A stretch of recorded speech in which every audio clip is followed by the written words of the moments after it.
بسم اللہ الرحمن الرحیم۔ یہ ہمارے ایپیسوڈ چل رہے ہیں خاص طور پر 3 طلاق کے موضوعات پر۔ میں اس سے پہلے جتنے لیکچر ریکارڈ کروا چکا ہوں جو خاص اس موضوع سے متعلق تھے، اس میں اہل حدیث علماء کے جو دلائل جو 3 کو 1 کہتے ہیں، ان کے دلائل اور اس پر تبصرہ تفصیل سے گزر چکا ہے۔ اب میں انشاءاللہ آپ کے سامنے ان علماء کے دلائل دوں گا۔ اچھا، پہلے جو میں دلائل دے چکا ہوں اس میں آپ نے دیکھ لیا کہ کوئی ایک بھی دلیل ایسی نہیں ہے جس میں ایک مجلس کی 3 طلاقوں کا ایک ہونا ثابت ہوتا ہو، نہ قرآن سے، نہ حدیث سے، نہ صحابہ سے، نہ تابعین سے، کسی سے بھی نہیں ہے، کچھ بھی نہیں ہے۔ تو میں دوبارہ وہ اپنا مطالبہ دہراؤں گا کہ اہل حدیث علماء جو 3 طلاقوں کو ایک کہتے ہیں، ان سے میرا کیا علماء کا مطالبہ ہے کہ اس پر کوئی ایک واضح آیت پیش کریں، یہ قرآن ایسی صحیح حدیث پیش کریں جس کا مفہوم یہی نکلتا ہو کہ ایک مجلس کی 3 طلاقوں کو نبی نے ایک قرار دیا ہے، یا قرآن و سنت سے ثابت کریں کہ طلاق اگر غیر شرعی طریقے سے دی جائے تو وہ کالعدم ہوتی ہے، یا کسی ایک صحابی سے ضعیف سند سے دکھا دیں کہ انہوں نے ایک مجلس کی 3 طلاقوں کو ایک قرار دیا ہے، یا کسی تابعی سے چاہے ضعیف سند سے دکھا دیں لیکن واضح ہو اس میں کہ وہ ایک مجلس کی 3 طلاقوں کو ایک سمجھتے تھے۔ تو اس بارے میں کوئی بھی روایت ہمیں نہیں ملتی، جیسا کہ آپ پچھلے ایپیسوڈ میں پڑھ چکے ہوں گے۔ اب میں انشاءاللہ آپ کو وہ دلائل دوں گا جن سے 3 طلاقوں کا بہرحال 3 ہونا ثابت ہوتا ہے، چاہے وہ ایک مجلس کی ہوں یا متفرق مجلس کی۔ اس میں سب سے پہلے قرآن مجید ہے۔ سورہ بقرہ میں اللہ تعالیٰ کا ارشاد ہے، الطلاق مرتان فامساک بمعروف او تسریح باحسان۔ طلاقیں 2 مرتبہ ہیں، پھر اس کے بعد تمہیں حق ہے عمدہ طریقے سے روک لو یا عمدہ طریقے سے رخصت کر لو۔ آگے چل کے اللہ نے فرمایا، فإن طلقها، اگر مرد نے تیسری طلاق دے دی ہے، فلا تحل له من بعد حتى تنكح زوجا غیرہ، تو تیسری طلاق کے بعد اس کی بیوی اس کے لیے حلال نہیں ہے جب تک کہ یہ عورت کہیں اور نکاح نہ کر لے اور پھر وہ طلاق دے دے، اور اگر وہ طلاق دیتا ہے فلا جناح علیہما ان یتراجعا، پھر پہلا شوہر اور بیوی دوبارہ نکاح کر سکتے ہیں۔ اور حدیث میں آتا ہے کہ دوسرا شوہر ہم بستری بھی کرے، اور مزید حدیث میں قرآن و سنت سے پتہ چلتا ہے کہ پہلے شوہر کی عدت بھی گزرے اور دوسرے کی بھی عدت گزرے، اور یہ پری پلان بھی نہ ہو، پہلے سے معاہدہ کر کے بھی نہ ہو۔ تو یہ جو آیت ہے اس میں ہمیں اللہ نے بتا دیا کہ 3 کے بعد رجوع کا حق نہیں ہے۔ ہمارے اہل حدیث علماء اس آیت پر یہ اشکال کرتے ہیں کہ اس آیت میں جو اللہ نے فرمایا طلاق مرتان، جو طلاقیں ہیں نا 2 مرتبہ ہیں، تو اگر کسی نے اکٹھی دے دی تو یہ تو ایک ہی مرتبہ ہو گئی، 2 مرتبہ تھوڑی ہے۔ تو کہتے ہیں 2 مرتبہ کا مطلب ہے کہ ایک مرتبہ میں جتنی بھی دو گے وہ 1 مرتبہ، پھر دوبارہ جب دو گے تو وہ دوسری مرتبہ۔ تو وہ کہتے ہیں اس سے پتہ چلتا ہے کہ اکٹھی اگر دے دی تو وہ تو 1 مرتبہ ہو گئی نا، تو اس لیے وہ ایک ہی ہوگی۔ یہ بات قرآن و سنت کی روشنی میں غلط ہے، اور لفظ مرتان کی غلط تشریح ہے۔ مرتن جو ہے نا، جس کو اردو میں ہم مرتبہ کہتے ہیں، ایک مجلس میں ایک کام اگر آپ 2 دفعہ کرتے ہیں تو وہ بھی 2 مرتبہ ہی کہلاتا ہے۔ یہ نہیں ہوتا آپ کہتے ہیں میں نے 2 دفعہ کھانا کھایا، تو ایک مجلس میں بھی 2 دفعہ اگر آپ نے کھانا کھایا تو 2 دفعہ ہی کہلایا جاتا ہے۔ وہ میں نے اس کو 2 دفعہ مارا، تو یہ بھی ہو سکتا ہے ایک مہینے کے وقفے سے مارا ہو، یہ بھی ہو سکتا ہے اسی مجلس میں آپ نے 2 دفعہ مارا ہو۔ اور یہ تو قرآن و سنت سے ہی ثابت ہے کہ قرآن و سنت میں لفظ مرتان کا مطلب کیا ہے دوسرے مقامات پہ۔ تو آئیے ہم قرآن و سنت سے دیکھتے ہیں۔ قرآن و سنت میں یہ آیت یعنی مرتن کا لفظ اور بھی استعمال ہوا ہے، تو ہم دیکھتے ہیں وہاں سب اس کا ترجمہ کیا کرتے ہیں۔ سب سے پہلے ہم دیکھتے ہیں کہ سورہ قصص میں آیت نمبر 52 اور 54 میں اللہ تعالیٰ کا ارشاد ہے، اولئک یؤتون اجرہم مرتین، نیک لوگوں کی تعریف ہے اور ان کے بارے میں آتا ہے ان کا اجر مرتین دیا جائے گا، یعنی مرتان اجر دیا جائے گا۔ کیا مطلب؟ پہلے 1 مہینے میں اجر دیا جائے گا، پھر اگلے مہینے میں اجر؟ یہ نہیں ہے، تمام مفسرین اس کا ترجمہ کرتے ہیں ان کو دگنا اجر دیا جائے گا، یعنی اجر ایک ہی ہوگا مگر ڈبل کر کے دیا جائے گا۔ تو اس ڈبل اجر کو جو ایک ہی مجلس میں ہوگا اس کو قرآن مرتان سے تعبیر کر رہا ہے۔ اس سے پتہ چلتا ہے کہ طلاق 2 مرتبہ اگر ایک محفل میں ایک ہی دفعہ میں 2 دے دی ہیں تو وہ بھی 2 مرتبہ ہی کہلائیں گی، 2 طلاقوں کو 2 مرتبہ کہا جا رہا ہے۔ اور اگر آپ اس دعوے کو نہیں مانتے تو پھر کم از کم 2 مجلسوں میں اگر کوئی 2 دفعہ دے رہا ہے تو اس کو تو 2 مرتبہ کہیں نا آپ۔ جیسے ایک آدمی نے ہفتے کے دن بیوی کو طلاق دی، 1 طلاق، دوسری طلاق اس نے اتوار کو دی ہے، دن بھی چینج ہو گیا، لوکیشن بھی چینج۔ ہفتے کو وہ کراچی میں تھا، پہلی طلاق دی، اور حیدرآباد میں اس نے دوسری دی ہے اتوار کے دن۔ تو کراچی اور حیدرآباد میں کتنا فرق ہے؟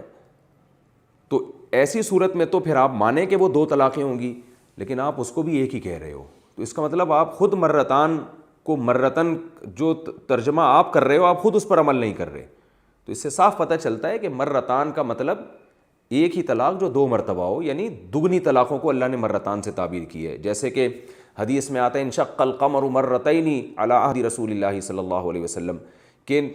چاند جو ہے 2 مرتبہ ٹکڑے ہوا نبی صلی اللہ علیہ وسلم کے دور میں. ابن قیم رحمہ اللہ فرماتے ہیں 2 مرتبہ نہیں ہوا 1 مرتبہ تھا، لیکن چونکہ 2 ٹکڑوں میں تبدیل ہوا ہے تو اس لیے اس کو 2 مرتبہ سے تعبیر کیا گیا ہے. تو ایک کام ایک دفعہ میں ہو جس کا رزلٹ 2 آ رہا ہو تو اس کو بھی مرتان سے ہی تعبیر کیا جاتا ہے. اور بھی ہم قرآن میں دیکھتے ہیں سورہ حجاب میں اللہ کا ارشاد ہے وَمَن يَقْنُتْ مِنكُنَّ لِلَّهِ وَرَسُولِهِ وَتَعْمَلْ صَالِحًا نُؤْتِهَا أَجْرَهَا مرتين. امہات المومنین سے اللہ نے خطاب کیا کہ تم میں جو بھی اللہ کی اور رسول کی اطاعت کرے گی اور نیک اعمال کرے گی ہم اس کو اس کا اجر 2 مرتبہ دیں گے. 2 مرتبہ کا مطلب یہ نہیں ہے کہ 1 مرتبہ آج دیں گے پھر 1 مرتبہ اگلے سال دیں گے یا اگلے مہینے، اس کا مطلب دگنا اجر دیں گے. نؤتها اجرها مرتين، اس کو دگنا اجر ملے گا. تو ایک ہی اجر ڈبل ہوگا تو اس کو دگنے سے تعبیر کیا جا رہا ہے. ایک اور حدیث میں آتا ہے صحیح مسلم کی حدیث نمبر 4408، نبی صلی اللہ علیہ وسلم نے ارشاد فرمایا ان العبد اذا نصح لسیدہ واحسن عبادۃ اللہ فلہ اجرہ مرتین. جب کوئی غلام اپنے آقا کے ساتھ بھی خیر خواہی کا معاملہ کرے اور اللہ کی بھی حسن طریقے سے عبادت کرے تو اس کا اجر 2 مرتبہ ملتا ہے. کیا مطلب؟ دگنا اجر ملتا ہے، اللہ کی عبادت کا بھی اور مخلوق کا حق ادا کرنے کا بھی. عن ام سلمۃ ان امرأة قالت یا رسول اللہ ان ابنتی توفی عنها زوجها وقد اشتكت عینها افنکتحلها قال لا مرتين او ثلاثا افنکحلها. ام سلمہ یا افننکحها ہے، یعنی اس کا مطلب یا تو یہ ہو سکتا ہے کہ ہم اس کی آنکھ میں سرما لگا لیں، یا اس کا مطلب یہ ہوتا ہے کہ ہم اس کا نکاح کر دیں. تو قال لا، ام سلمہ رضی اللہ تعالیٰ عنہ فرماتی ہیں کہ ایک عورت نے نبی صلی اللہ علیہ وسلم سے پوچھا کہ میری بیٹی کا انتقال ہو گیا ہے، میری بیٹی کے شوہر کا انتقال ہو گیا ہے اور اس کی آنکھوں میں کوئی بیماری ہے. افنن کی ہوا نہیں، پھر آنکھوں میں بیماری ہے تو ظاہر ہے افنکحلھا، کیا ہم اس کے سرما لگا سکتے ہیں آنکھوں میں؟ آپ نے فرمایا لا، نہیں. مرتین او ثلاثن، یہ بات آپ نے 2 مرتبہ فرمائی یا 3 مرتبہ؟ اب آپ بتاؤ، نبی نے اسی مجلس میں فرمایا نہیں نہیں نہیں. ایسا تھوڑی ہے کہ نبی نے اس وقت فرما دیا نہیں، پھر 1 مہینے بعد اس خاتون کو بلا کے فرمایا نہیں، پھر تیسرے مہینے میں بلا کے فرمایا نہیں. تو ایک ہی مجلس میں ایک بات نبی نے 3 دفعہ دہرائی ہے یا 2 دفعہ دہرائی ہے، اسے مرتن سے اور مرتانی اور ثلاث مراتن سے تعبیر کیا جا رہا ہے. تو یہ بات بالکل واضح ہو جانی چاہیے کہ اچھا. ایک اور میں اس بارے میں روایت پیش کرتا ہوں، یہ بھی بخاری اور مسلم کی روایت ہے جو ام سلمہ والی. عن ابی بکرۃ رضی اللہ عنہ قال قال النبی صلی اللہ علیہ وسلم فی حجۃ الوداع وفیہ قال الا هل بلغت مرتین. صحیح بخاری. حضرت ابو بکرہ رضی اللہ عنہ فرماتے ہیں کہ نبی صلی اللہ علیہ وسلم نے حجۃ الوداع کے موقع پر صحابہ سے فرمایا کیا بتاؤ میں نے اپنا پیغام پہنچا دیا؟ مرتین، یہ بات نبی نے 2 مرتبہ کہی ہے. تو کیا اسی مجلس میں کہی ہے یا الگ الگ مجلسوں میں کہی ہے؟ ظاہر ہے نبی نے اسی مجلس میں اپنی بات کو بار بار ریپیٹ کیا. تو ایک ہی مجلس میں ایک کلام کو بار بار ریپیٹ کیا جاتا ہے، اسے بھی مرتین، مرتانی، مراتن ان سے تعبیر کیا جاتا ہے. تو ایک طلاق اگر قرآن کہہ رہا ہے جب طلاقیں 2 مرتبہ دی ہیں تو اس سے صاف پتہ چل رہا ہے کہ ایک ہی مجلس میں دی ہوں یا الگ الگ مجلس میں دی ہوں، قرآن ان کا حکم بیان کر رہا ہے. آپ اس سے اگر الگ الگ مجلس مراد لیتے ہو تو آپ قرآن کی آیت کے ظاہر کے خلاف چل رہے ہو، ایسی تفسیر کر رہے ہو جس پر آپ کے پاس کوئی واضح دلیل نہیں ہے. قرآن نے جس چیز کو عام رکھا ہے اس کو عام ہی رکھنا پڑے گا، جس کو مطلق رکھا ہے اس کو مطلق ہی رکھنا پڑے گا. اس پر جب تک قرآن جیسی اور قطعی دلیل آپ کے پاس نہیں ہوگی آپ اس آیت کو چینج نہیں کر سکتے. اسی طرح قرآن میں اور بھی بہت ساری ہیں. یہ حدیث میں آتا ہے کہ جو نماز کے بعد تسبیح پڑھتا ہے سبحان اللہ 33 مرتبہ، اس میں بھی جو ہے وہ ثلاثن و ثلاثین مرتن کے الفاظ ہیں، 33 مرتبہ. تو جو نماز کے بعد تسبیح ہم 33 مرتبہ پڑھتے ہیں، ایک ہی مجلس میں پڑھتے ہیں یا الگ الگ مجلسوں میں؟ ایک ہی مجلس کے 33 مرتبہ کو حدیث میں 33 مرتبہ سے تعبیر کیا گیا ہے. تو میرا خیال ہے اتنا کافی ہے کہ الطلاق مرتان کا مطلب صاف واضح ہو گیا کہ طلاقیں 2 مرتبہ، خواہ ایک مجلس میں ہو یا الگ الگ مجلس میں، قرآن فرق نہیں کر رہا. اور قرآن و سنت میں صحابہ کے دور میں یہ فرق ہمیں ملتا ہی نہیں ہے، تبھی اس بارے میں حدیث سب عام ہیں. تو آپ صلی اللہ علیہ وسلم سے بھی اس بارے میں جو منقول ہے میں انشاءاللہ وہ پیش کروں گا. تو قرآن صاف طور پر کہہ رہا ہے. اور یہ قرآن کی آیت جو نازل ہوئی ہے حضرت عبداللہ ابن عباس اور حضرت عائشہ رضی اللہ تعالی عنہما دونوں سے منقول ہے، جو میں شروع میں حوالے بھی دے چکا ہوں کہ وہ فرماتے تھے کہ زمانے جاہلیت میں جب کوئی شخص طلاقیں دینا چاہتا تو کوئی حد نہیں تھی، جتنی چاہیں طلاقیں دے دیتا، چاہے ایک مجلس میں ہو یا الگ الگ مجلس میں، عدت سے پہلے پہلے اس کو رجوع کا حق تھا۔ تو قرآن نے بالکل اس کے اگینسٹ حکم نازل کیا ہے۔ یہ حضرت عائشہ سے بھی مروی ہے، عبداللہ بن عباس سے بھی، آپ چاہیں تو ابو داؤد دیکھ لیں، موطا امام مالک دیکھ لیں، اور علامہ ابن کثیر رحمہ اللہ تعالیٰ نے اپنی سند سے بھی اس کو ذکر کیا ہے تفسیر ابن کثیر میں الطلاق مرتان والی آیت کے تحت۔ اس میں علامہ ابن کثیر کے الفاظ میں آپ کو پڑھ کے سنا دیتا ہوں، عربی عبارت پڑھوں گا تو لمبی عبارت ہے، ٹائم لگے گا، صرف لفظی ترجمہ کر دیتا ہوں میں اس کا، کہ وہ فرماتے ہیں، امام ابو داؤد اپنی کتاب سنن ابی داؤد میں فرماتے ہیں کہ 3 طلاقوں کے بعد رجوع کے منسوخ ہونے کا باب، یہ باب امام ابو داؤد نے قائم کیا ہے کہ حضرت اکرمہ ابن عباس روایت کرتے ہیں کہ جب کوئی شخص اپنی بیوی کو طلاق دیتا تھا، اگرچہ اس نے 3 مرتبہ طلاق دی ہو تو پھر بھی اسے رجوع کا حق حاصل ہوتا تھا، بس اس حکم کو منسوخ کر دیا گیا اور اللہ نے حکم نازل کیا طلاق مرتان، طلاق جس کے بعد رجوع کا حق ہے صرف 2 مرتبہ ہے۔ اور اس حدیث کو امام نسائی نے دوسری سند سے بیان کیا جس میں ہے کہ ہشام ابن عروہ اپنے والد یعنی عروہ سے روایت کرتے ہیں کہ ایک شخص نے اپنی بیوی سے کہا کہ اللہ کی قسم نہ تو میں تجھے طلاق دوں گا اور نہ تجھے اپنے پاس ٹھکانہ دوں گا۔ اس عورت نے کہا یہ کیسے ممکن ہے؟ اس نے کہا میں تجھے طلاق دوں گا یہاں تک کہ جب تیری عدت پوری ہونے کا وقت قریب آئے گا تو میں رجوع کر لوں گا۔ یہ عورت نبی کے پاس آئی، اپنے شوہر کی حرکت کا تذکرہ کیا، اللہ نے یہ آیتیں نازل فرمائیں طلاق مرتان، طلاق جس کے بعد رجوع کا صرف 2 مرتبہ ہے، اگر تیسری دے دی تو یہ عورت پہلے شوہر کے لیے حلال نہیں ہے۔ تو یہ حضرت عروہ جو ہے نا، جو یہ روایت کر رہے ہیں، عبداللہ بن زبیر کے بیٹے ہیں اور حضرت عائشہ کے خاص شاگرد ہیں، تو یہ انہوں نے روایت حضرت عائشہ سے ذکر کی، اور یہ واقعہ بھی حضرت عائشہ سے انہوں نے ذکر کیا ہے کہ حضرت عائشہ نے فرمایا کہ زمانہ جاہلیت میں ایسا ہوتا تھا اور اس کا ناجائز فائدہ بعض لوگ اٹھایا کرتے تھے، طلاقیں دھڑا دھڑ دیتے رہتے تھے۔ قرآن نے کہا 2 دفعہ یہ لفظ استعمال کر سکتے، اس کے بعد نہیں۔ اس لیے میں اہل حدیث علماء سے کہتا ہوں اپنی جانوں پہ رحم کریں، اتنی ڈٹائی کے ساتھ اللہ کا واسطہ اللہ کے حرام کو حلال مت کریں۔ قرآن تو زمانہ جاہلیت کے حکم کو منسوخ کر رہا ہے، بالکل اگینسٹ حکم نازل کر رہا ہے۔ زمانہ جاہلیت میں ایک مجلس میں 2، الگ الگ مجلس میں 2، عدت کے اندر رجوع کا حق ہوتا تھا، قرآن نے بالکل اس کے اگینسٹ حکم نازل کیا کہ اکٹھی 2 یا الگ الگ 2، بالکل رجوع کا حق نہیں ہے 3 کے بعد تمہیں۔ تو اور اگر کسی مفسر نے اس آیت کی اس کے خلاف کوئی تفسیر کی ہے تو بعد کے مفسروں کا قول حجت نہیں ہے، ہمارے لیے حجت صحابہ، تابعین، اسلاف ہیں، اور قرآن، سب سے پہلے تو قرآن و سنت ہے۔ تو اگر کسی کوئی حوالہ دے فلاں نے یہ لکھا تو بھائی فلاں کی ذاتی رائے ہے، وہ جب تک دلیل نہیں ہوگی ہم ان کی بات کو فالو نہیں کریں گے۔ اور دلیل کسے کہتے ہیں؟ قرآن نے جس چیز میں قید نہیں لگائی ہے مجلس کی، آپ اس میں اس وقت تک قید نہیں لگا سکتے جب تک ایسی مضبوط دلیل آپ کے پاس نہ ہو جیسی قرآن کی آیت ہوتی ہے، کیونکہ قرآن کے قطعی کے خلاف ظنی دلائل نہیں چلتے جب کہ آپ کے پاس ظنی بھی نہیں ہے، وہ دلائل بھی نہیں ہے جن کو ظن کے درجے میں دلیل کہا جا سکے۔ قرآن کی دوسری آیت جس سے پتہ چلتا ہے کہ اکٹھی 3 طلاقیں 3 ہوتی ہیں، وہ ہے سورہ طلاق۔ 28ویں پارے میں آپ سورہ طلاق دیکھ لیں جا کے، اس کی تفصیل میں پہلے ایپیسوڈ میں بھی بیان کر چکا ہوں، دوبارہ بیان کر دیتا ہوں مختصراً۔ سورہ طلاق شروع ان الفاظ سے ہو رہی ہے، یا ایھا النبی اذا طلقتم النساء، اے نبی امتیوں کو کہہ دیں کہ جب تم بیویوں کو طلاق دو، فطلقوہن لعدتہن، تو عدت کے اوقات میں تقسیم کر کے دیا کرو اور عدت کو شمار بھی کیا کرو۔ عدت کے اوقات پوری امت کہتی ہے کہ پاکی کے ایام میں دو، اس پر اجماع ہے سب کا کہ عورت جب حیض سے پاک ہو جائے تو ہم بستری کیے بغیر اس کو 1 طلاق دی جائے، پھر اگر دوسری دینی ہے تو دوسرے مہینے میں طہر میں دی جائے، تیسری دینی ہے تو تیسرے طہر میں، اس طرح ڈیوائڈ کر کے دیا کرو۔ اور اللہ نے ارشاد فرمایا وَتِلْكَ حُدُودُ اللَّهِ، یہ اللہ کی حدود ہیں، وَمَن يَتَعَدَّ حُدُودَ اللَّهِ فَقَدْ ظَلَمَ نَفْسَهُ، جو اللہ کی حدود سے تجاوز کرے گا وہ اس نے اپنی ہی جان پہ ظلم کیا۔ آگے ارشاد فرمایا لا تدری لعل اللہ یحدث بعد ذلک امرا، تمہیں معلوم نہیں ہے شاید اللہ اس کے بعد کوئی معاملہ پیدا کر دے، شاید اس کے بعد اللہ کوئی معاملہ پیدا کر دے۔ اس سے کیا مراد ہے؟ میں آیت کی تفسیر میں انشاءاللہ اقوال پیش کروں گا تابعین کے، کہ ایک تو بتایا کہ جو اللہ کی حدود سے تجاوز کرتا ہے اس نے اپنی جان پہ ظلم کیا، اس میں اشارہ دے دیا اللہ نے کہ جو اس طریقے سے طلاق نہیں دے گا وہ اپنی جان پہ ظلم کرے گا، اور ظلم کی صورت یہی ہوگی کہ پچھتائے گا، جیسے کہ اکٹھی 3 طلاقیں دینے کے بعد لوگ پچھتاتے ہیں، تو یہ جب ہی ممکن ہے جب اس 3 کو نافذ کیا جائے، اگر نافذ نہیں ہوگا تو وہ نہ اس نے اپنے اوپر ظلم کیا اور نہ وہ پچھتا رہا ہے۔ اور آگے تو بالکل وضاحت سے فرما دیا کہ تمہیں معلوم نہیں شاید اللہ اس کے بعد کوئی صورت پیدا کر دے۔ کیا مطلب؟ ہم تمہیں طلاق جو ڈیوائڈ کرنے کا حکم دے رہے ہیں اس لیے دے رہے ہیں کہ بسا اوقات طلاق کے بعد میاں بیوی میں جوڑ کی کوئی صورت بن جاتی ہے،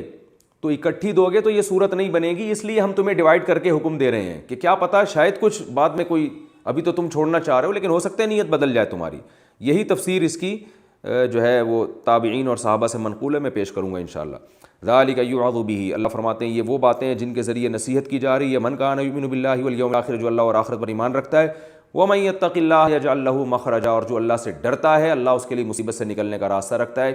اس کی تفسیر بھی میں پیش کر چکا ہوں کہ اس آیت کا مطلب عبداللہ بن عباس بیان فرماتے ہیں، جن کو اللہ کے نبی نے فرمایا اللہ اس کو تفسیر کا علم سکھا، اس پر میں سند پیش کر چکا ہوں۔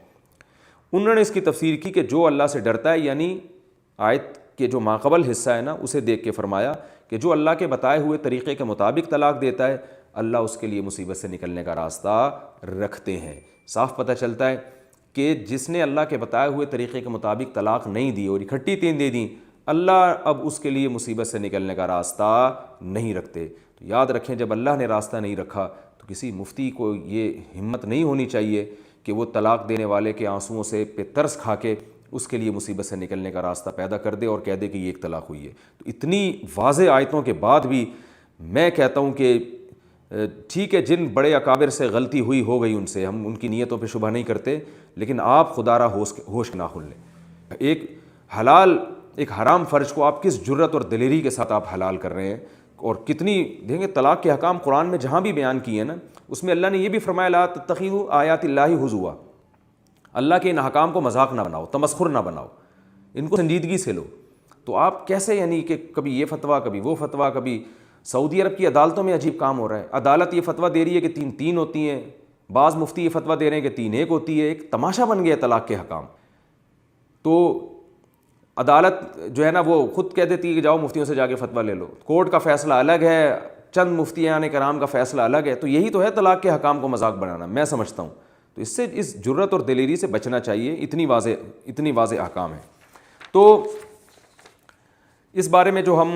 محدثین سے جو کچھ سنتے ہیں جو اس آیت کی تشریح میں، وہ انشاءاللہ میں آپ کو بتا دیتا ہوں۔ پہلی بات تو یہ کہ یہ جو مذکورہ آیت ہے نا، بڑے بڑے محدثین نے، شارحین نے، مفسرین نے کہا ہے کہ یہ بالکل صریح آیت ہے اس بارے میں کہ اکٹھی 3 دے دیں تو وہ واقع ہو جائیں گی۔ علامہ قرطبی رحمہ اللہ تعالیٰ اس آیت کے تحت فرماتے ہیں لا تدری لعل اللہ یحدث بعد ذلک امرا، یہ جو اللہ نے فرمایا کہ شاید اللہ اس کے بعد کوئی صورت پیدا کر دے، کہتے ہیں الامر الذی یحدثہ اللہ ان یقلب قلبہ من بغضها الی محبتها،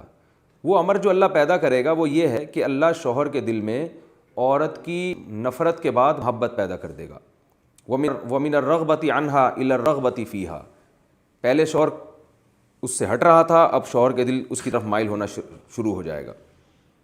وقال جمیع المفسرین، فرماتے ہیں کہ یہ تمام مفسرین یہ کہتے ہیں اراد بالامر ہنا الرغبۃ فی الرجعہ،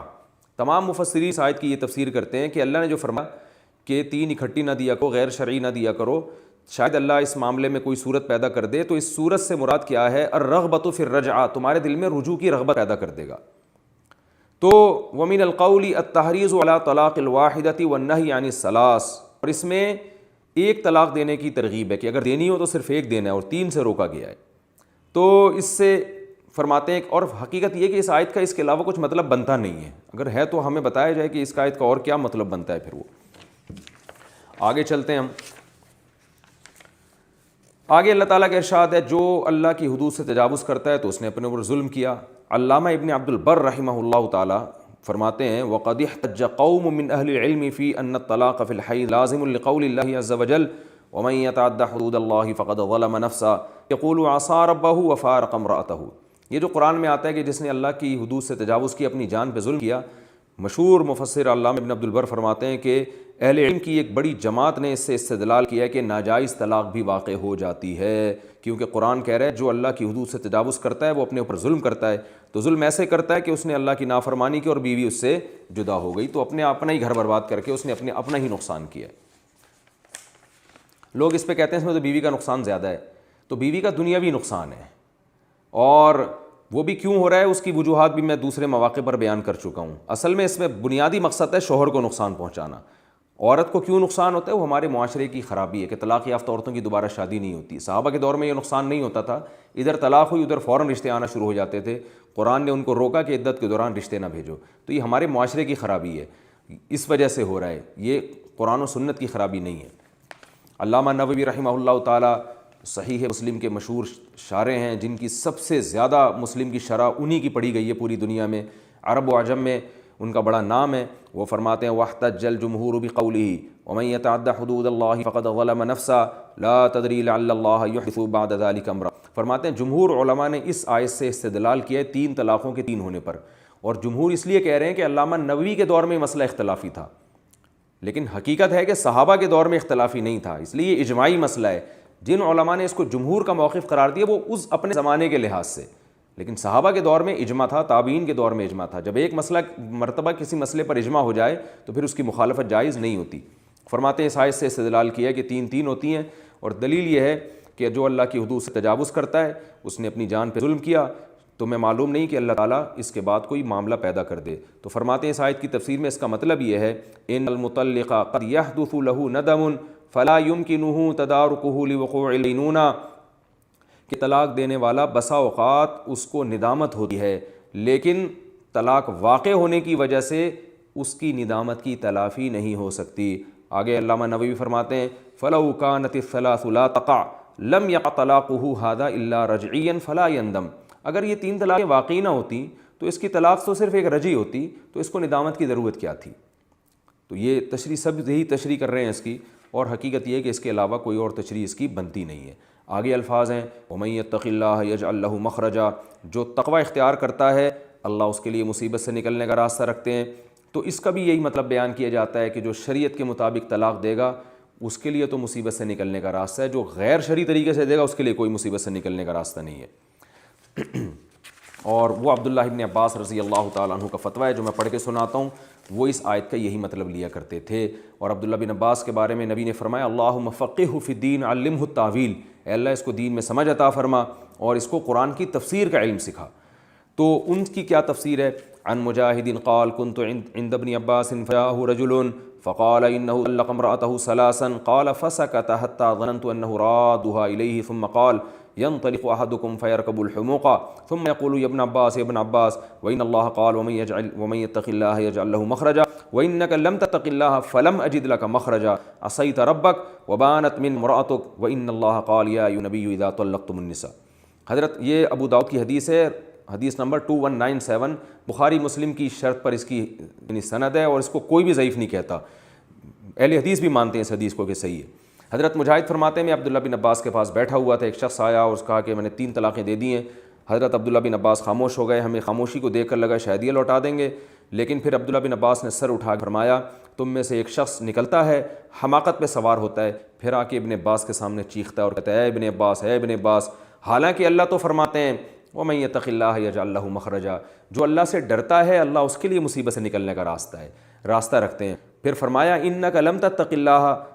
تو چونکہ اللہ سے نہیں ڈرا ہے فَلَمْ أَجِدْ لَكَ مَخْرَجًا، میں تیرے لیے مصیبت سے نکلنے کا راستہ نہیں پاتا. عَصَيْتَ رَبَّكَ، تو نے اپنے رب کی نافرمانی کی ہے. وَبَانَتْ مِنْكَ امْرَأَتُكَ، تیری بیوی تجھ سے جدا ہو گئی. وَإِنَّ اللَّهَ قال، پھر دلیل میں قرآن کی آیتیں پڑھی یا ایھا النبی اذا طلقتم النساء فطلقوهن لعدتهن، اے نبی مومنین کو کہہ دیجئے کہ جب طلاق دیا کرو تو عدت کے اوقات میں تقسیم کر کے دیا کرو. بتاؤ اس کے بعد بھی اس آیت کی کوئی اور تفسیر کرو گے؟ اتنی واضح عبداللہ بن عباس سے مروی ہے. اور حقیقت یہ کہ ترجمہ بھی اگر آپ لفظی کر لو تو اس آیت کا اس کے علاوہ کوئی مطلب بنتا ہی نہیں ہے. یہ تو ہم عبداللہ بن عباس کے قول صرف تائید کے لیے پیش کر رہے ہیں اور مزید تقویت کے لیے پیش کر رہے ہیں آپ کے سامنے. تو اس آیت سے بھی صاف پتہ چلتا ہے کہ غیر شرعی طریقے سے اگر 3 طلاقیں دی جائیں تو وہ واقع ہو جاتی ہیں. اب میں آپ کے سامنے احادیث پیش کروں گا اس بارے میں. سب سے پہلے صحیح بخاری کی حدیث، حدیث نمبر 4959 عن ابن شہاب ان سہل بن سعد الساعدی اخبرہ ان عویمر الاجلانی جاء الى رسول اللہ صلی اللہ علیہ وسلم. آگے حدیث کے الفاظ حتی اتی رسول اللہ صلی اللہ علیہ وسلم حتی اتی رسول اللہ صلی اللہ علیہ وسلم وسط الناس فقال یا رسول اللہ ارأیت رجلا وجد مع امرأته رجلا ایقتله فتقتلونه ام کیف یفعل. آگے حدیث کے الفاظ ہیں قال سہل فتلاعنا وانا مع الناس عند رسول اللہ صلی اللہ علیہ وسلم فلما فرغ قال عویمر كذبت عليها يا رسول الله إن أمسكتها فطلقها 3 قبل أن يأمره رسول الله صلى الله عليه وسلم. قال ابن شهاب فكانت تلك سنة المتلاعنين. ابن شہاب زہری حضرت سہل ابن سعد رضی اللہ عنہ سے نقل کرتے ہیں کہ حضرت سہل نے فرمایا کہ حضرت عویمر اجلانی، یہ یاد رکھیں صحابی کا نام، عویمر اجلانی رضی اللہ تعالیٰ عنہ نے اپنی بیوی پہ زنا کی تہمت لگائی۔ تو حضرت عویمر اجلانی نے جب نبی صلی اللہ علیہ وسلم سے فرمایا کہ ایسے دیکھا ہے، تو قرآن کی آیتیں نازل ہوئیں کہ قرآن میں اللہ تعالیٰ کا ارشاد ہے وَالَّذِينَ يَرْمُونَ أَزْوَاجَهُمْ وَلَمْ يَكُنْ لَهُمْ شُهَدَاءُ إِلَّا أَنفُسُهُمْ، کہ جو اپنی بیویوں پہ تہمت لگائیں اور ان کے پاس کوئی گواہ نہ ہو، خود انہوں نے دیکھا ہو، فَشَهَادَةُ أَحَدِهِمْ أَرْبَعُ شَهَادَاتٍ بِاللَّهِ إِنَّهُ لَمِنَ الصَّادِقِينَ، تو میاں بیوی میں سے ہر ایک یہ قسم اٹھائے گا، شوہر یہ قسم اٹھائے گا، 4 دفعہ قسمیں اٹھائے گا کہ میں سچا ہوں، وَالْخَامِسَةُ أَنَّ لَعْنَةَ اللَّهِ عَلَيْهِ إِن كَانَ مِنَ الْكَاذِبِينَ، 5ویں قسم میں یہ کہے گا کہ اگر میں جھوٹ بول رہا ہوں تو مجھ پر اللہ کی لعنت ہو۔ آگے اللہ نے ارشاد فرمایا وَيَدْرَأُ عَنْهَا الْعَذَابَ،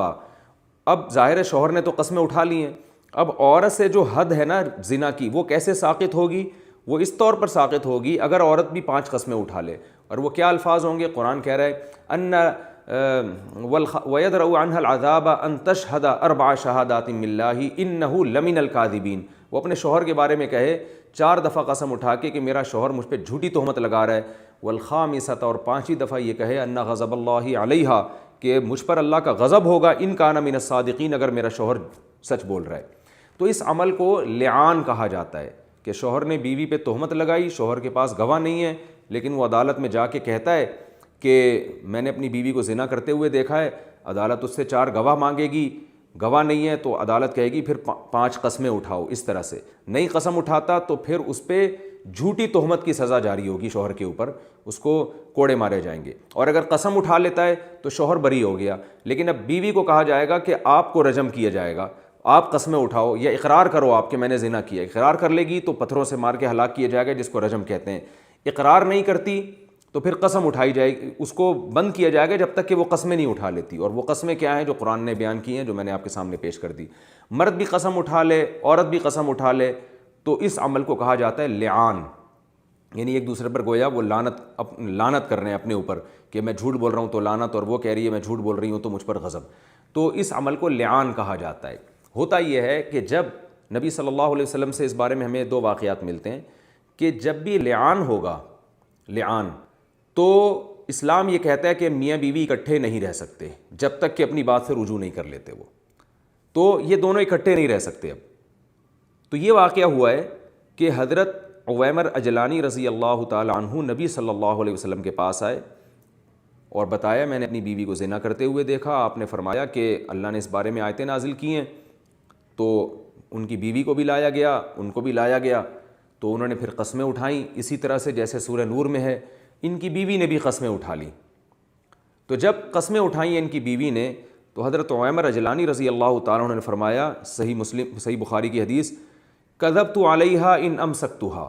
یا رسول اللہ اب بھی اگر اس عورت کو میں اپنے نکاح میں باقی رکھوں گا نا تو اس کا مطلب گویا میں نے جھوٹی تہمت لگائی تھی۔ فطلقہا ثلاثا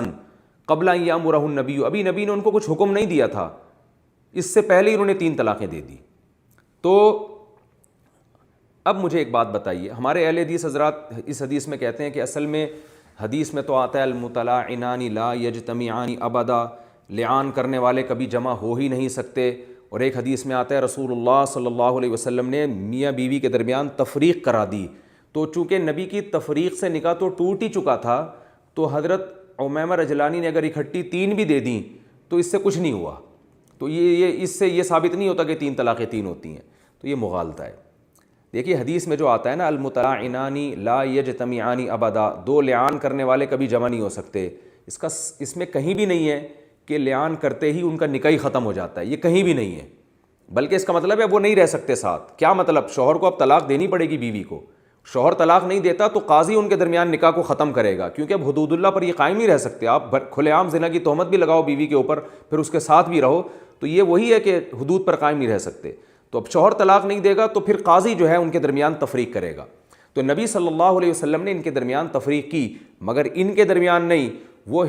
ہلال ابن امیہ دوسرا واقعہ ہے، ان کے درمیان تفریق کی، کیونکہ ہلال ابن امیہ نے طلاق نہیں دی تھی، یہاں چونکہ انہوں نے طلاق دیے، اس واقعے کے بارے میں حدیث میں نہیں ہے کہ نبی نے تفریق کرا دی ان کے درمیان۔ ہمارے اہل حدیث بھائی کیا کرتے ہیں کہ وہ 2 واقعات کو خلط ملط کر دیتے ہیں، 2 واقعات کو آپس میں جوڑ دیتے ہیں، ہلال ابن امیہ رضی اللہ تعالیٰ عنہ کا لعان کا الگ واقعہ ہے، عویمر اجلانی کا الگ واقعہ ہے. یہاں یہ ہے کہ نبی سے کچھ منقول نہیں ہے کہ نبی نے تفریق کی نہیں کی. یہاں اس لیے حضرت عویمر نے خود سے 3 طلاقیں دے دی. اور دوسری جگہ جو آتا ہے وہ ہلال ابن امیہ کا واقعہ ہے. اس میں یہ ہے کہ ہلال ابن امیہ نے کی طلاق کا تذکرہ نہیں ہے, اس لیے وہاں نبی نے خود نکاح کو ختم کیا, فرقہا, جدائی کی ان کے درمیان. قاضی کو بعض صورتوں میں حق حاصل ہوتا ہے کہ وہ میاں بیوی کا نکاح کالعدم کر سکتا ہے, ان میں سے ایک صورت یہ بھی ہے. تو اس لیے بغیر کسی دلیل کے یہ کہنا کہ لعان کرتے ہی ان کا نکاح ختم ہو گیا, اس پہ آپ قرآن و حدیث سے کوئی واضح دلیل دیں اور آپ کو اس بارے میں کوئی دلیل نہیں ملے گی. اس سے صاف پتہ چلتا ہے کہ ان کا جو نکاح ختم ہوا تھا وہ ایک مجلس میں 3 طلاقیں دینے کی وجہ سے ختم ہوا تھا, اور نبی نے اس پہ خاموشی اختیار کی. اگر نبی صلی اللہ علیہ وسلم یہ سمجھتے کہ اس سے نکاح ختم نہیں ہو رہا تو آپ بتا دیتے صحابہ کو کہ بھئی یہ تو سمجھ رہے 3 سے نکاح ختم ہو جائے گا لیکن ختم نہیں ہو رہا. تو نبی کی خاموشی عام حالات میں اس کی دلیل ہے کہ یہ نبی کی اجازت سے ہو رہا ہے. لیکن ہاں جب تک کہ اس کے خلاف کوئی دلیل نہ ملے. بعض دفعہ نبی کی مجلس میں کام ہوا ہے لیکن وہ نبی کی اجازت سے نہیں ہوا تو اس کو ہم نہیں کہیں گے, لیکن اگر کوئی دلیل نہیں ہے تو یہی سمجھا جائے گا. اور چلیں یہ ساری تقریر آپ نہیں مانتے, فرض کر لیتے ہیں کہ لعان کرتے ہی نکاح ختم ہو گیا تھا ان کا, لہذا نبی نے اس لیے نکیر نہیں کی حضرت عویمر اجلانی پر کہ وہ تو انہوں نے ویسے ہی ختم ہو گیا تو اکٹھی 3 دو یا 1 دو اس سے کیا فرق پڑتا ہے. فرض کر لیں آپ,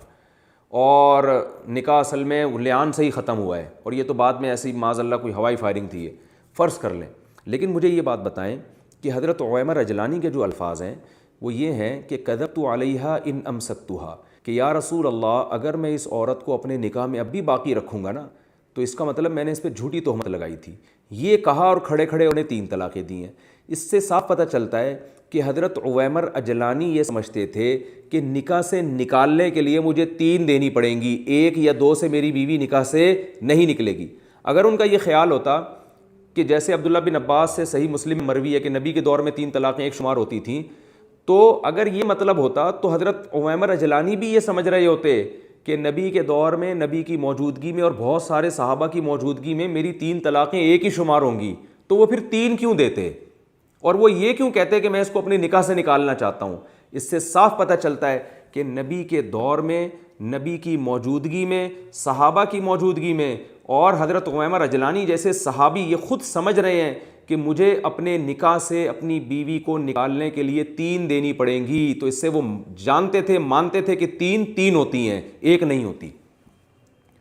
اور ویسے بھی اچھا اس سے آپ یہ بھی کہہ سکتے ہیں کہ ہو سکتا ہے حضرت عویمر اجلانی رضی اللہ تعالی عنہ کو مسائل کا علم نہ ہو, وہ غلطی سے 3 کو 3 سمجھ رہے ہوں جبکہ نبی تو 3 کو 1 سمجھتے تھے. یہ بھی ہم نہیں کہہ سکتے. اس کی وجہ یہ ہے کہ عبداللہ بن عباس اور حضرت عائشہ رضی اللہ تعالی عنہم سے صحیح سند سے میں نے حدیثیں پیش کی ہیں پچھلے ایپیسوڈ میں اور اس سے بھی شروع میں پیش کی ہیں کہ زمانہ جاہلیت میں 3 طلاقوں کو ایک سمجھا جاتا تھا, 3 کیا 3000 کو بھی. اسلام نے اس حکم کو منسوخ کیا ہے اور قرآن کی آیتیں نازل ہوئی ہیں کہ 3 کے بعد رجوع کا حق نہیں ہے. تو اس سے ہمیں یہ صاف پتہ چلتا ہے کہ حضرت عویمر اجلانی رضی اللہ تعالی عنہ طلاق کے مسائل سے واقف تھے, ان کو یہ پتہ تھا کہ زمانہ جاہلیت کا حکم منسوخ ہو گیا ہے. تو اس سے پتہ چلتا ہے وہ کم علم بھی نہیں تھے, ورنہ وہ جو ہے وہ یہ سمجھتے کہ 3 سے تو 1 ہی ہوگی اور میرے نکاح سے یہ نکلے گی نہیں. تو اس سے صاف پتہ چلتا ہے کہ وہ قرآن کی آیت بھی جانتے تھے, اس کا مفہوم بھی جانتے تھے, اور یہ بھی جانتے تھے کہ زمانہ جاہلیت کا حکم منسوخ ہو گیا, اور یہ بھی جانتے تھے کہ جب تک یہ عورت میرے نکاح میں باقی رہے گی تو جب تک میں 3 طلاقیں نہیں دوں گا اسے یہ خاتون میرے نکاح سے نہیں نکلیں گی. تو تبھی انہوں نے فرمایا کذبت علیہا ان امسکتھا, اگر میں اس کو اپنے نکاح میں باقی رکھوں تو یا رسول اللہ پھر تو میں نے ان پر جھوٹ باندھا. ہمارے اہل حدیث حضرات کہتے ہیں کہ یہ سب اس لیے تھا نبی نے خاموشی اختیار کی, اگرچہ وہ یہ سمجھ رہے تھے عویمر اجلانی کے 3 سے نکاح ختم ہو جائے گا, لیکن نبی نے خاموشی اس لیے اختیار کی کہ نکاح تو ویسے ہی ختم ہو گیا ہے لعان کے ذریعے. اس پر یہ حدیث بھی پیش کرتے ہیں کہ ابو داؤد کی حدیث ہے فرق رسول اللہ صلی اللہ علیہ وسلم بین المطلعنین وقضا اللہ بیت لها علیہ ولا قوت من اجل انہما یتفرقان من غیر طلاق ولا متوفى عنہا. کہتے ہیں نبی صلی اللہ علیہ وسلم نے 2 لعان کرنے والوں کے درمیان تفریق کر دی اور یہ فیصلہ کیا کہ کوئی نان نفقہ بھی نہیں ہے, اور وجہ یہ ہے کہ یہ بغیر کسی طلاق کے اور شوہر کی موت کے بغیر ان کا نکاح ختم ہو رہا ہے. تو یعنی طلاق کے بغیر ہی نکاح ختم ہو رہا ہے, اس لیے نبی نے یہ فیصلہ کیا تھا. تو یہ حدیث سند کے لحاظ سے بالکل بھی ٹھیک نہیں ہے, اور اس حدیث میں مشہور راوی عباد ابن منصور مدلس راوی ہے جو عن سے روایت کر رہا ہے اسی وجہ سے علامہ ناصر البانی نے اس پہ بہت شدید رد کیا ہے کہ جو لوگ اس حدیث کو صحیح قرار دیتے ہیں وہ غلو کرتے ہیں، زیادتی کرتے ہیں، اور اس میں یہ بھی نہیں پتہ کہ یہ جو الفاظ ہیں کہ اس لیے کہ ان کا نکاح بغیر طلاق کے ختم ہو گیا تھا، یہ الفاظ نبی کے بھی نہیں ہیں، یہ تو بعد میں راوی نے اپنی طرف سے اس میں الفاظ ڈالیں، وہ خود سے ایک ریزن بیان کر رہے ہیں۔ تو علامہ ناصر الدین البانی کی اس تحقیق کو آپ دیکھیں، سلسلۃ الاحادیث الضعیفہ والموضوعہ وضعیف فی ابی داود للالبانی، البانی رحمہ اللہ کی جو مشہور کتاب ہے، جو ان پہ ابو داؤد کی روایت پر ان کا کلام ہے۔ تو عباد ابن منصور مدلس راوی کی وجہ سے یہ حدیث ضعیف ہے، اور اس میں یہ جو الفاظ ہیں کہ بغیر طلاق کے ان کا نکاح خود بخود ختم ہو گیا تھا، ان الفاظ کی نسبت بھی نبی صلی اللہ علیہ وسلم کی طرف نہیں کی جا سکتی، بلکہ یہ راوی کے اپنے الفاظ ہیں۔ تو اور بھی کچھ الفاظ ہیں جن سے اہل حدیث حضرات کہتے ہیں کہ لعان سے ہی نکاح ختم ہو گیا تھا، طلاق سے ختم نہیں ہوا تھا۔ وہ الفاظ کیا ہیں؟ بعض حدیثوں میں آتا ہے فَكَانَتْ تِلْكَ سُنَّةُ الْمُتَلَاعِنَيْنِ أَن يُفَرَّقَ بَيْنَهُمَا، کہ دو لعان کرنے والوں کا یہ طریقہ بن گیا کہ ان کے درمیان جدائی ڈال دی جائے گی۔ تو ہم بھی کہتے ہیں کہ ان کا یہ طریقہ ہے، کیونکہ حدیث کے الفاظ ہیں لا سبیل لک علیہا، آپ نے لعان کرنے والے صحابی کو فرمایا تمہارے پاس اس عورت کے پاس جانے کا کوئی راستہ نہیں ہے۔ تو کیا مطلب؟ تمہیں طلاق دینی پڑے گی، تم نہیں دو گے تو جج نکاح کو، قاضی یعنی نبی صلی اللہ علیہ وسلم نکاح کو ختم کریں گے، یہ مطلب ہے۔ کوئی ایک حرف، اسی طرح حدیث میں آتا ہے المتلاعنان لا یجتمعان ابدا، دو لعان کرنے والے کبھی بھی جمع نہیں ہو سکتے، یعنی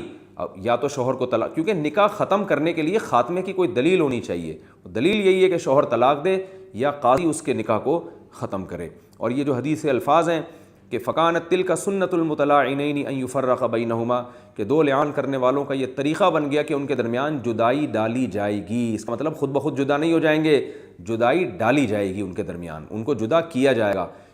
کس طرح سے؟ یا تو شوہر کو مجبور کیا جائے گا کہ وہ طلاق دے، یا جج کو کہا جائے گا کہ وہ جو ہے وہ ان کے درمیان نکاح کو ختم کرے۔ اور اگر یہ لعان سے رجوع کر لیتے ہیں تو یہ لعان کرنے والے رہے نہیں، پھر ان کا نکاح ختم نہیں ہوگا۔ شوہر اگر لعان سے رجوع کرتا ہے تو 80 کوڑے لگیں گے اس کے، پھر وہ اس کی بیوی ہے، رہے اس کے ساتھ، اور عورت اگر لعان سے رجوع کرتی ہے تو عورت کو پھر رجم کر دیا جائے گا۔ تو صاف حدیثوں کا یہ مطلب ہے۔ تو میں اہل حدیث علماء سے مطالبہ کرتا ہوں قرآن و سنت میں، ایسا نہ ہو کہ آپ بعض فقہا کے اقوال پیش کرنا شروع کر دیں، فقہا کے اقوال تو دونوں طرف ملتے ہیں، قرآن و سنت سے آپ بتائیے کہ لعان کرتے ہی نکاح خود بخود ختم ہو جاتا ہے، اس بارے میں کوئی واضح دلیل دیں۔ نہیں ہے دلیل تو صاف پتہ چلتا ہے کہ حضرت عویمر اجلانی کے جو یہ الفاظ ہیں کہ یا رسول اللہ اب بھی میں اس کو اپنے نکاح میں اگر باقی رکھوں گا تو اس کا مطلب یہ ہوگا کہ میں نے گویا جھوٹی تہمت لگائی تھی، لہذا یہ کہتے ہی اب حضرت عویمر نے 3 طلاقیں دے دی کھڑے کھڑے۔ تو اس سے صاف پتہ چل رہا ہے کہ حضرت عویمر اجلانی بھی یہ سمجھتے تھے کہ نکاح سے نکالنے کے لیے 3 دینی پڑیں گی، صحابہ جو کھڑے ہوئے تھے وہ بھی یہ سمجھتے تھے کہ نکاح سے نکالنے کے لیے اکٹھی 3 دینی پڑیں گی، اور نبی صلی اللہ علیہ وسلم بھی یہ سمجھتے تھے، ورنہ نبی ان کو بتاتے کہ تم جو یہ سمجھ رہے ہو کہ تم ان کو نکاح سے نکالنے کے لیے 3 دو گے تو یہ غلط سمجھ رہے ہو، آپ اس پہ رد کرتے، کیونکہ سارے صحابہ بھی کھڑے ہوئے ہیں وہاں پہ، جیسے کہ تیمم حضرت عمار ابن یاسر نے یہاں تک کیا تو نبی صلی اللہ علیہ وسلم نے بعد میں اس پہ رد کیا، بعد میں ہمیں حدیثیں ملتی ہیں جس میں آپ صلی اللہ علیہ وسلم نے یہاں تک تیمم کا حکم دیا۔ تو نبی صلی اللہ علیہ وسلم سے اس کے بعد بھی ہمیں کوئی حدیث نہیں ملتی جس میں آپ صلی اللہ علیہ وسلم نے یہ بتایا ہو کہ ایک مجلس کی 3 طلاقیں ایک ہوتی ہیں۔ جو روایت پیش کی جاتی ہیں ان کا حشر کیا ہے وہ میں نے آپ کے سامنے بتا دیا۔ تو بخاری اور مسلم کی یہ واضح حدیث ہے کہ جس سے صاف پتہ چلتا ہے کہ حضرت عویمر اجلانی نے اکٹھی 3 طلاقیں نبی کی موجودگی میں دی ہیں، اور اس کو یہ سمجھا گیا ہے کہ نکاح ختم ہوا، تبھی نبی کے بارے میں یہ نہیں آتا کہ نبی نے ان کے درمیان جدائی ڈالی ہے، کیونکہ یہاں طلاقیں ہو چکی تھیں۔ ہلال ابن امیہ نے طلاقیں دی ہیں، لعان کیا ہے، تو وہاں حدیث میں آتا فرق بینہما، نبی نے ان کے درمیان تفریق کی کیونکہ وہاں طلاق نہیں تھی۔ تو اس سے پتہ چلتا ہے کہ تفریق سے نکاح ختم ہوگا، دونوں میں قاضی تفریق کرے گا تو نکاح ختم ہوگا یا طلاق سے نکاح ختم ہوگا۔ تو یہ صاف دلیل ہے اس بات کی کہ اکٹھی 3 طلاقیں نبی صلی اللہ علیہ وسلم کی مجلس میں دی گئی ہیں اور ان کو کاؤنٹ کیا گیا ہے۔ اگر بخاری مسلم کی یہ حدیث صرف اتنی ہی ہوتی، اس کی مزید ڈیٹیل نہ ہوتی، تو بھی اس سے پتہ چلتا ہے کہ 3 ہوتی ہیں، لیکن ابو داؤد میں اس کی مزید تفصیل ہے، اس نے تو دودھ کا دودھ اور پانی کا پانی کر دیا۔ میں ابو داؤد کی وہ حدیث بھی آپ کے سامنے پڑھ کر سناتا ہوں۔ اس حدیث کے الفاظ ہیں فَأَنفَذَهُ رسول اللہ صلی اللہ علیہ وسلم، کہ آپ صلی اللہ علیہ وسلم نے اس طلاق کو شمار بھی کیا، نافذ بھی کیا، سمجھا بھی کہ یہ 3 طلاقیں ہیں۔ تو ابو داؤد کی حدیث کے الفاظ پڑھ دیتا ہوں. عن عیاض بن عبد اللہ الفہری وغیرہ عن ابن شہاب عن سہل رضی اللہ عنہ وفیہ فطلقها 3 تطلیقات عند رسول اللہ صلی اللہ علیہ وسلم فانفذہ رسول اللہ صلی اللہ علیہ وسلم. ابو داؤد کی حدیث ہے، حدیث نمبر 2250. اس میں آتا ہے کہ حضرت سہل ابن سعد نے جب 3 طلاقیں دی ہیں نبی کی موجودگی میں تو نبی صلی اللہ علیہ وسلم نے اس کو نافذ قرار دیا ہے. اور اس حدیث کو علامہ البانی رحمہ اللہ نے صحیح قرار دیا ہے، اور سلسلۃ الاحادیث الصحیحہ جس میں حدیث نمبر 2465 آپ دیکھ سکتے ہیں. تو بعض ہمارے اہل حدیث کہتے ہیں کہ وہ تو اصل میں نبی نے نافذ قرار دے دیا نا اس لیے ہو گئی، ورنہ اصل میں 3 تو ایک ہی ہوتی ہیں، وہ تو نبی نے نافذ قرار دیا ہے. تو یہ تکلفات ہیں. نبی کا فیصلہ بھی آپ کے سامنے آ گیا، حضرت عمر رجلانی کا اپنا خیال کیا تھا، وہ کیا سمجھ رہے تھے وہ بھی آ گیا، وہاں جو کھڑے ہوئے صحابہ کیا سمجھ رہے تھے وہ بھی آپ کے سامنے آ گیا. اس کے بعد کھینچا تانی کر کے یہ کہنا کہ نبی نے چونکہ نافذ قرار دیا ہے تو اگر نبی نافذ قرار دیتے تو ہوگی. تو بھائی نبی نافذ جب قرار دیں گے تو اس کا مطلب ہے کہ نبی یہ بزبان حال یہ بتا رہے ہیں کہ 3 دو گے تو نبی کی نظر میں وہ نافذ ہیں. تو اس میں تکلف کر کے کھینچا تانی کر کے اپنے مطلب تراشنا، یہ پھر میں سمجھتا ہوں کہ یہ شرعی حکام پر بڑی جرت اور دلیری کی بات ہے. اس کے بعد میں انشاءاللہ دوسری حدیث پیش کروں گا اگلے ایپیسوڈ میں آپ کے سامنے، ان سے بھی پتہ چلے گا کہ طلاق ایک مجلس میں ہو یا الگ الگ مجلس میں 3 ہی ہوتی ہیں. اللہ تعالیٰ عمل کی توفیق عطا فرمائے.